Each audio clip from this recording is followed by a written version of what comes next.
발제 같은 것들도 도대체 왜 하고 어떤 형태여야 되고 이런 거는 할 수 있을 것 같은데 발제는 근데 막 궁금해서 인격투식이 작동해서 보조식이 융합이 안 되고 그 다음 단계를 지향한 그 구조로 될 때 질문이 나오는 거랑은 또 좀 다른 형태긴 하죠. 발제의 구조는 그 퍼스널 퀘스천이나 이런 게 프로블럼이라고 부르는데 폴라는 그거랑도 좀 다른 구조일 것 같아. 발제는 또 이제 재밌는 게 아까 교육어에 대한 이제 질문을 김정 선생님 하셔서 또 이제 예를 들면 질문 공탁은 기본적으로 이제 문자 형태로 이제 제시를 하니까 이거 뭐 이제 교육 활동에서 또 교육어랑로 관계해서 연구한다면 어떻게 할까? 또 김지현 선생님께서 교육어로 연구를 하셨고 질문 근데 이렇게 돼 있는데 상구어의 종류로는 속에 들어가 보면 각각의 질문들이 카테고리는 또 다 다르고 어떤 경우는 자기 품위 노출하는 거, 어떤 거는 원조 요청하는 거, 어떤 부분은 자기 독행 상구를 위한 상구어이기도 하고, 그러니까 부분 다르기도 하고 해서. 근데 아까 최성 선생님께서 이 질문 관련해서 해주신 말씀 들으니까 조금 약간 그 해소되는 거 있으니까 그동안 질문답을 해야 된다면 꼭 저도 질문을 만들어야 된다는 그 약간 뭔가 있잖아요. 그러니까 물음표를 쳐야 된다. 어떻게든 물음표를 제시를 해야 될 것 같다라는 뭔가 강박이 있었던 것 같은데 앞으로는 좀 거기서 벗어날 수 있을까? 논문의 문제제기, 그러니까 논문 프로포즈였을 때 문제제기 만드는 것 같은 상태로 하는 일 같은 생각을 많이. 단순히 아까 왜 모른다 상현이 질문이었나? 아 선생님 질문에 상구할 때 모르실 땐 어떻게 하나요? 이렇게 하셨잖아. 아 상현이 모른다는 말도 진짜 의미가 다양하거든요. 기억이 안 나는 것도 모르는 걸 수도 있고 텍스트가 있는데 해석이 안 되는 걸 수도 있고 아니면은 서로 의견이 다른 걸 수도 있고요. 뭐 정말 그 모른다는 것 자체가 가지는 의미가 굉장히 다양한데 상고 과정에서 그런 것처럼 지금 우리가 무슨 얘기를 했겠지 지금 갑자기 좀 전에 선생님 무슨 얘기했지? 질문 프로포즈 그러니까 문제 제기 형태로 그러니까 그 질문을 한다고 할 때 문제 제기 형태처럼 한다고 생각해서 그런 형태로 자기가 이렇게 만들어서 내보이는 정도로 생각하면 일단은 학문하는 데서는 질문 공탁의 상태가 되지 않을까. 그냥 단순히 뭐일까요 하면 보조식 하나 없는 상태로 기표만 던져놓은 거고요. 그러니까 보면 알죠. 질문의 수준을 보면 그 사람 수준을 안다고. 뭐 질문해도 돼 물음표. 근데 사실은 이거라고 생각이 됩니다만 나는 이렇게 생각하고 보조식이 많은 사람은 그에 대해서 할 말도 많을 텐데 그리고 첨예하게 뭐뭐뭐뭐이라고 생각해도 괜찮겠습니까? 라든지 뭐 이렇게 그런 형태가 가능할 것 같고요. 연구 프로포절 같은 단계까지 갈 수. 사실 연구 프로포절이 질문 공탁이지 뭐.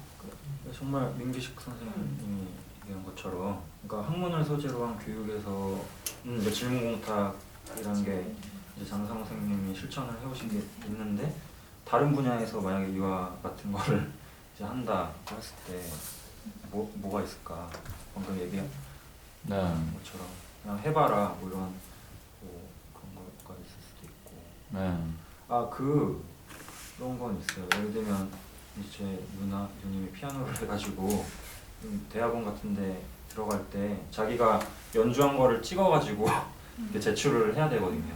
그러면 이제 그걸 보고 그런 건 있기도 합니다. 내가 지금 생각하는 것 중에 하나는요, 질문 공탁이라는 아주 기가 막힌 교육의 맥락을 개발한 방법인데 이게 지금 정상호 선생님은 이미 상당한 목적을 달성하셨고 취지에 맞게 운영을 해보신 경험이 많아요. 근데 나만 해도 사실 질문 공탁을 하긴 하지만 그 방법에 그렇게 익숙지가 않은 때가 많아요. 그래서 이걸 정말 어떻게 활용하면 될지에 대해서 나도 정말 상구를 하고 있는 중이거든요. 고민되는 부분 중에 하나는 많이 있는데 그 중에 질문을 받았을 때 어떻게 반응하는 것이 교육적인 반응인가, 이걸 어떻게 이끌어줘야 되는가, 이 부분에서 상고할 게 굉장히 많은 거예요. 왜냐하면 어떤 경우는 말도 안 되는 질문이 나오거든. 그럼 이거 어떻게 반응해야 돼? 나가 죽어라 이럴 수 없잖아. 조언을 해야 된다. 그러니까 그런 질문 포함해서 알맹이는 없는데 질문이 많아. 그러니까 이런 경우는 또 어떻게 해야 되는가? 제가 아까 선생님이 여러분들 질문을 하시는 거에 내가 이렇게 주목해서 보는 것 중에 하나는 뭐냐면 나하고 좀 다르신 부분이 있더라고. 가령 이 질문 많은 거 있잖아요. 읽는 거 자체도 고역이에요 사실. 그러나 선생님은 읽고 가능하면 이거 어떻게 좋은 점을 발견해 줄까 하시는 시각을 가지신 거예요. 네. 그래서 이거 참 중요한 질문이지. 사실 그게 아무것도 아닌 거 아니잖아요. 엄청나게 그 힘을 받는 거 아니에요. 네. 선생님 사실 생각해 보세요. 선생님 생각에서 참 정말 중요하다 이러실 때 여러분이 공감을 느끼시는데 이게 굉장한 그 뭐랄까 선생님 입장에서 보면 하나의 연구일 수도 있어요. 그러나 굉장한 조언이에요. 그러니까 그런 방식을 활용하시거든 지금. 근데 난 그걸 주목해 보는 거예요. 선생님 기가 막히게 활용하시네. 나는 정말 잘 못해요. 선생님 질문 받고 김전생 자주 하죠. 질문 받으면 칭찬해주기. 칭찬해주기라기보다 선생님 지금 말씀하시니까 정말 이제 수업 주요 못하는 걸 앞에 하는데 진짜 어려워요. 그러니까 머리 빠개진다. 그 이해하고 하기가. 그거를 할 때 가장 기본적으로 학생들한테 하게 하는 거는 애들이 다 개별 질문을 올리면 개별 답은 근스승이나 내가 들어가서 가면 되는데 수업 질문 공탁이라고 뽑는 거는 그야말로 공탁용 질문인데 문제에 전혀 정말 핵심에 다가가 있는 것 이런 것들 중요한 것 흐름에 연결되는 이런 걸 이제 질문 중에서도 정통 여기 있는 그 의미대로 정통 질문을 뽑아요. 그렇게 이제 근데 그런 것들은 주로 매 학기 반복이 되는 게 보여요. 굉장히 신기하지.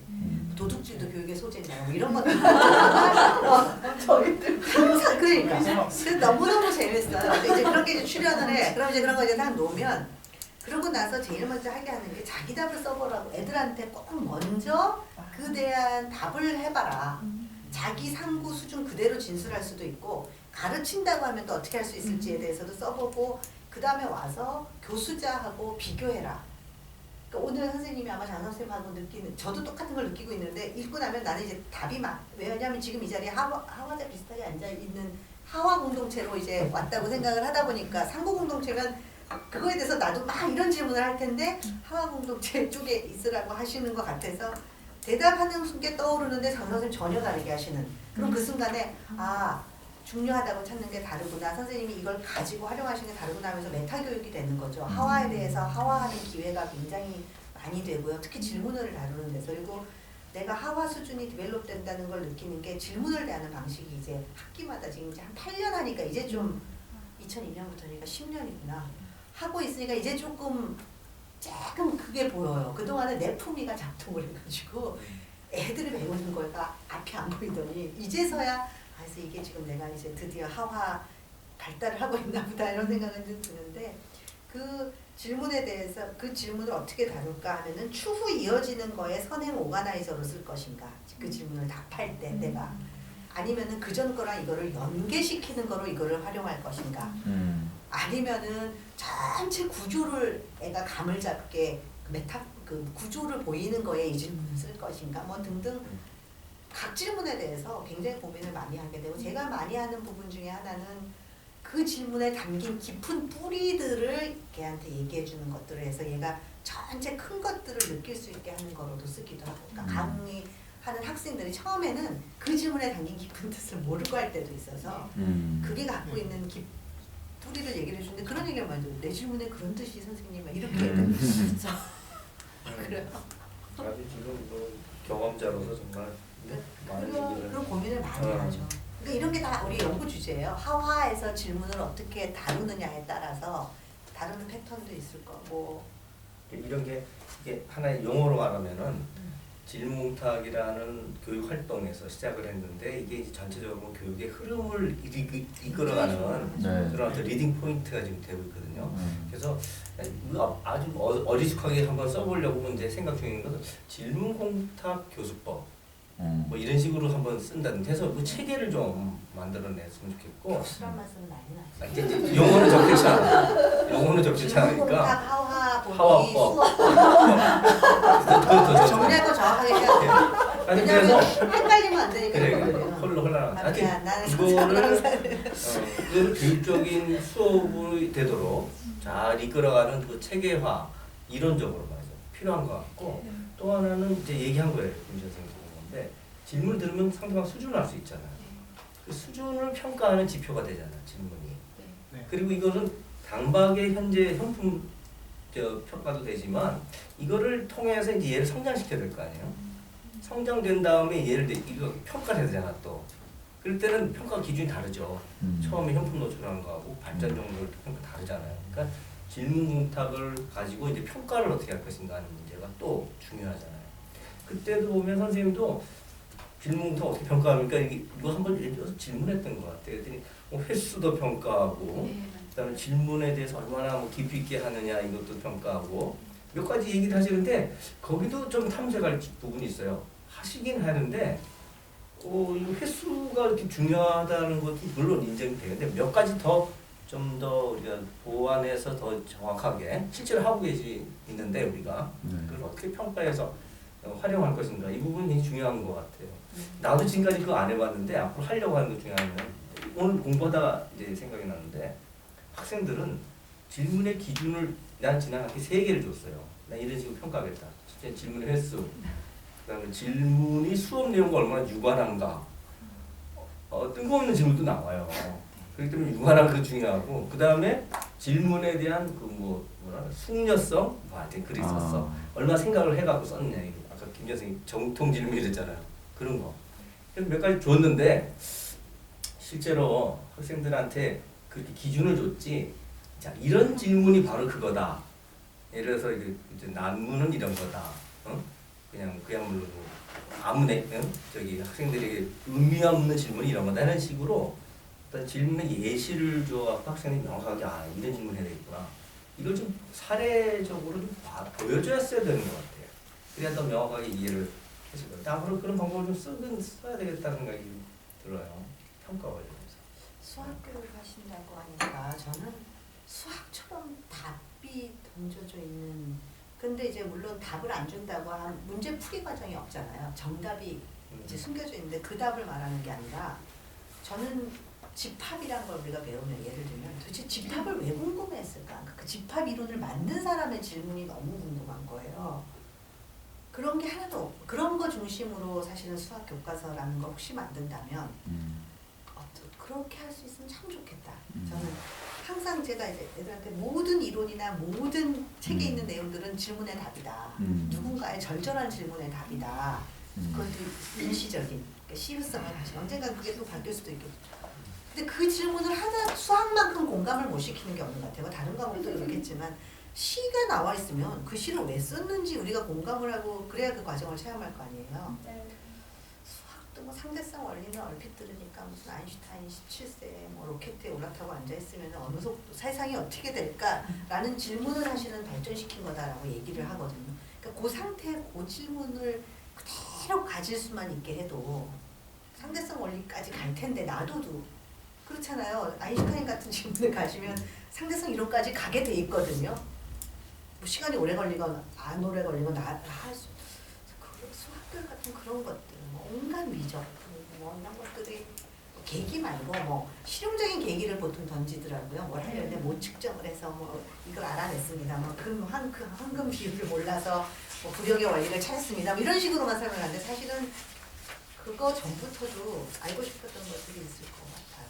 그래서 지금 하고 있는 게 이제 스토리텔링이라는 걸 갖고 왔어요.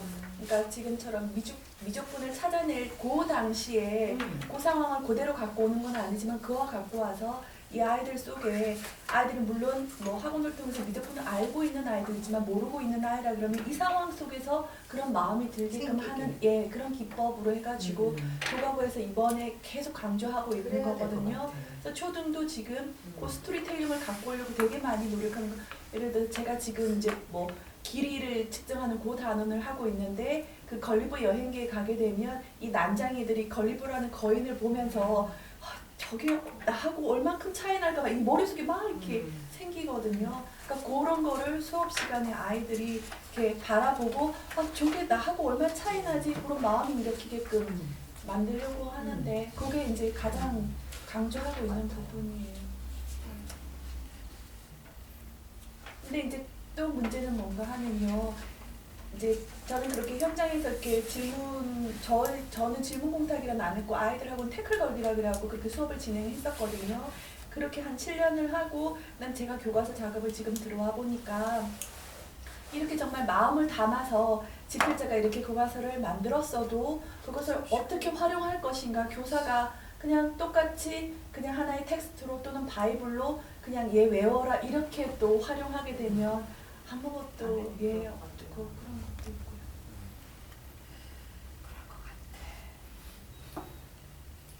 그러니까 교과서도 새로 만들고 그 교과서에 따라서 새로운 교사들도 또다시 연수시켜야 되고 이런 것들 같이 더불어서 가야 된다고요.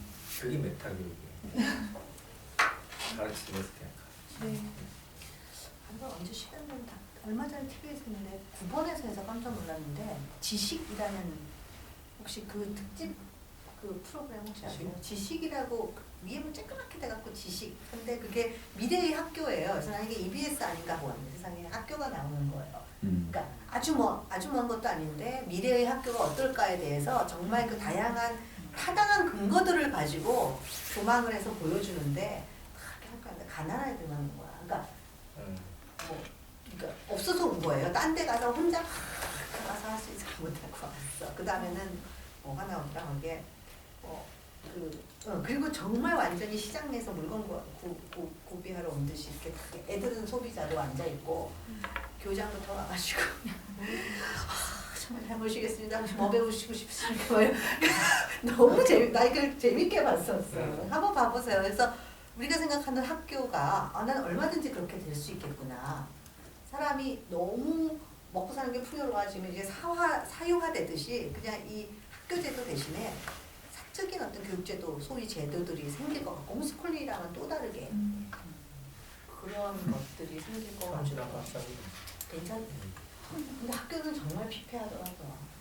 그러니까 지금 뭐 먹을 거 없어서 급식 받는, 그러니까 그 공적으로 해결하는 일들은 사실은 최하 수준으로 하잖아요. 공공재라는 게 거의 그 수준으로 가 있는 거. 그렇지만 굉장한 서비스처럼 하고 있는 점에서 그러니까 학교를 우리가 잘 하려고 하는 부분이 하고 학교가 부득이하게 정말 진행될 것 같은 상황 이런 것들하고 사이에서 깜짝 놀라면서 봤었어요. 학교에 계시니까 학교가 되게 민감하신 것 같은데 나는 이제는 학교 얘기 들으면 이게 두드러기가 난다. 어찌해 줄지 아직 아들이 학교에 있는데 그렇게 하면 대학교는 학교라는 게 다르지 않을까 생각은 들어요. 오리진이 다르니까. 좀 그렇지. 다행이지. 대학이라서 다행인데 아니었으면 정말 어떻게 했을지 모르겠어.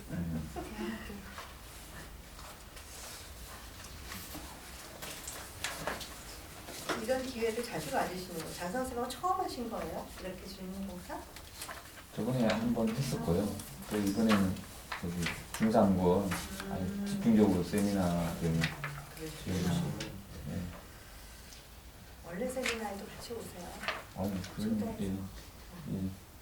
이제 마음 동하시면 오시겠죠.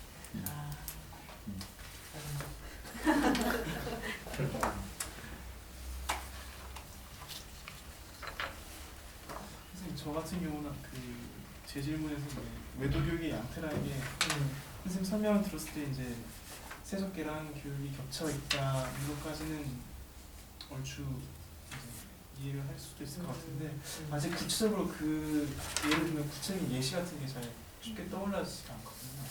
저도 양태양상 그 양태양상 구분을 장 선생님 사실은 제 질문 때문에 이거를 구분하기 시작하셨는데 선생님한테 내가 무슨 질문을 했었냐면은 이미 장 선생님께서는 자원적으로 교육과 교육 아닌 것을 구분 다 하셨다. 그리고 그렇다고 하면 도대체 외도 교육이라는 게 어떻게 성립이 가능하냐. 외도라고 하는 건 다른 세계의 가치를 지향하고 있고 다른 세계로 뭐 이렇게 수도교가 본의가 되고 뭐 상하로 나누고 막 여러 가지 외제 교육과 공덕 교육도 어쨌든 다 외도 교육, 공덕 교육 다 외도 교육이고 외제 교육들이잖아요. 그러니까 내재 교육만 교육인데 이것만 교육이고 사실 이건 교육 아니다. 교육이란 말을 왜 쓰셨는데 선생님이 그때의 교육은 그 의미의 교육이 아니다. 그러니까 변별해낸 교육이 아니고 사실은 일상생활 사태 속에서 그쪽으로 왜곡되어서 변형되어 있는 그런 것이라고 해석하거나 그러니까 그런 의미로 얽혀가지고 막 좀 찌그러져 있기도 한 그런 실제 속에서 진행되고 있는 교육을 설명하기 위해서 양태란 말을 만드신 그건 교육의 양태다라고 예. 말을 하셨죠.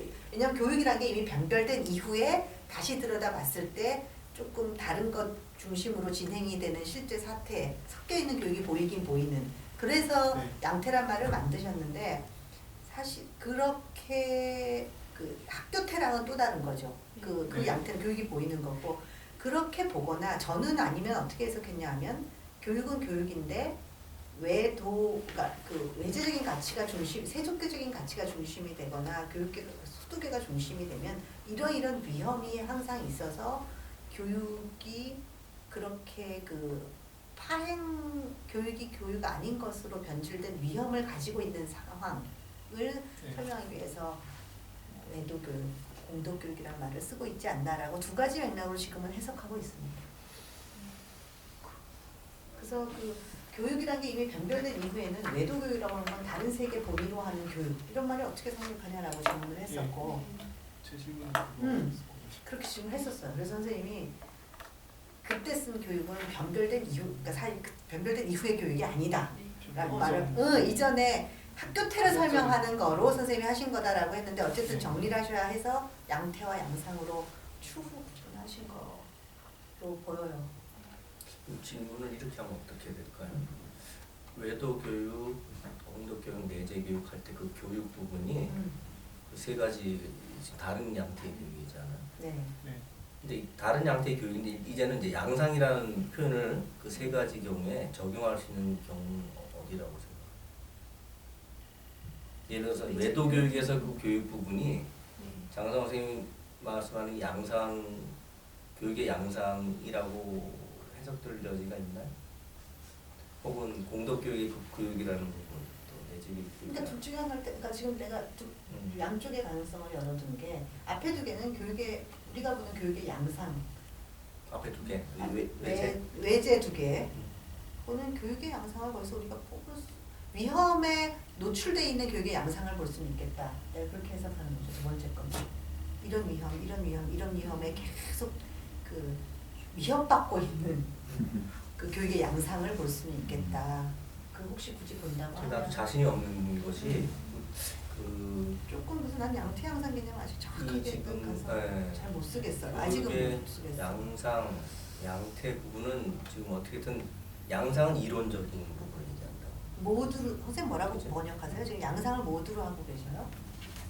음. 아니, 영어로 안 쓰셨어요? 영어는 안 쓰죠. 원래는 이용훈 쌤은 양상을 모두로 하세요. 실제와 양상적 그래서 그 양상은 그야말로 이론적으로 포착되는 한 단면으로 드러나는, 그러니까 원기둥에서 네모로 드러나는 거, 원으로 드러나는 거 이런 의미로 쓰신 것 같은데 선생님이 양태는 그 실제 진행되는 학교태를 봤을 때 이건 교육에 무슨 교육이 진행된다라고 할 때 매도 교육이 진행됩니다. 이 학교태에 가서 봤더니 매도 교육이 진행된다 할 때는 양태란 말을 쓰자 지금 그것인 거죠?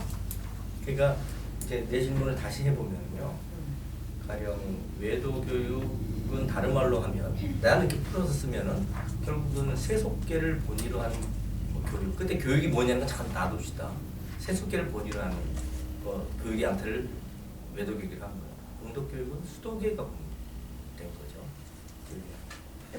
근데 그렇게 돼요. 근데 내재 교육은 이제 교육 자체가 본위가. 근데 이제 그 본위의 문제가 양태를 결정하는 거죠. 양태 할 때 본위의 문제. 근데 이제 문제는 장성 선생님이 예전에 그 얘기 오늘은 설명이 좀 다르시지만은 뭐 거의 같은 거예요. 교육의 양상은 있는데 이것이 그 외제하는 어떤 다른 목적과 결부돼서 나타나는 부분이 양태다. 이렇게 설명하셨는데 과거에 설명하고 상당히 같아요. 뭐냐면은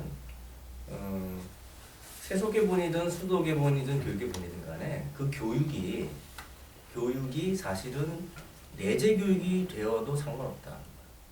예를 들어서 세속계 본위의 내재 교육이 있을 때 어떤 사람이 지금 나는 이때 교육을 내재 교육이라고 생각하는데 다만 그 본위가 된 게 세속계일 경우가 있어요.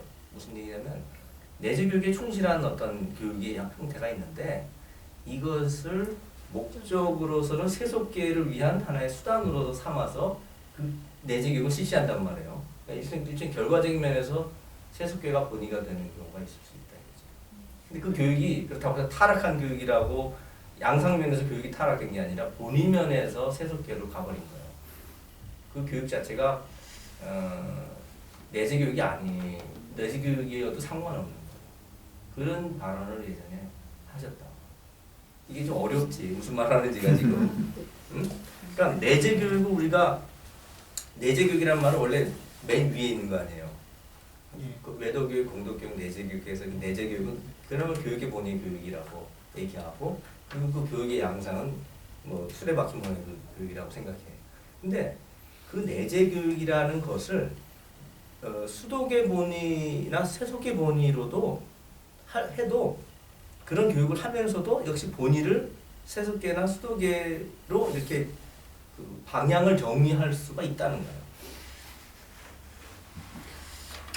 그러니까 쉽게 말하면 본의는 가치 우선성의 문제라. 그에 따라 외도 교육이 될 수도 있고 공도 교육이 될 수도 있는 거죠. 선생님 그러면 그 내재 교육 이론에 본의가 세속계에 맞춰진 거 이런 사례를 만약에 생각할 수 있다면 사례를 이제 생각해야 될 것 같아요. 내재 교육으로 된 본의가 세속계에 맞춰져 있다고? 아까 그 방금 선생님께서 그러니까 교육이라는 것이 말하자면은 뭐냐면은 교육의 내재율에 맞춰서 하는데 이제 이것을 활용하는 측면에서 예를 들어서 어떤 사람이 교육에 충실했어요. 상구나 하와에 충실했어. 근데 그것이 부수적인 결과와 무관하진 않죠. 부수적인 어떤 결과를 마음에 두면서 내재 교육을 뭐 목적으로 삼는다고도 할 수 있고 근데 내재 교육에 충실하지 않은 건 아니에요. 하는데 그 부수적인 결과가 수도계적이나 세속계적인 이득과 관련을 맺을 수도 있거든. 그걸 배제할 수는 없거든. 제 생각에는 사실 지금 그 선생님 논의하시면 사실 한 차원 위에 약간 한 차원 위에. 논의인 것 같아요. 그러니까 장상 선생님께서 그 외도 교육의 양태나 공도 교육의 양태를 아마 도입하신 취지가 있을 텐데, 그러니까 예를 들면 외도 교육과 공도 교육의 양태에 대응하는 교육관이 이제 기능주의 교육관이라고 생각할 수 있을까? 그러니까 내재 교육의 양태에 대응하는 교육관은 이제 그 교육관이고 그야말로. 근데 외도 교육의 양태나 외도 교육의 양태나 공도 교육의 양태는 어쨌든 교육이 다른 세계의 가치를 본의로 해서 조금 왜곡된 그런 그 사태를 나타내기 위해서 그런 취지에서 쓰였고, 따라서 그거를 그대로 교육이라고 생각하는 관점으로 가져오게 되면은 이제 기능주의 교육관이 된다. 근데 그 최상욱 선생님께서 말씀하신 그게 약간 한참 위인 거, 제가 혼란스러운 부분이었던 것 같은데, 혼란스럽게 생각난 부분인데, 예를 들면 이제 교육적 인식론에서는 학문을 본의로 하고 교육을 수단으로 하잖아요. 근데 그러니까 그게 이제 그 양쪽의 세계의 가치가 어느 정도 공존하는 그런 그 관계 양상을 이제 말씀하시려고 장상께서 그 하시지 않나 이렇게 추측을 해보는데, 과연 그런 교육적 인식론을 공덕 교육의 양태라고 할 수 있을까?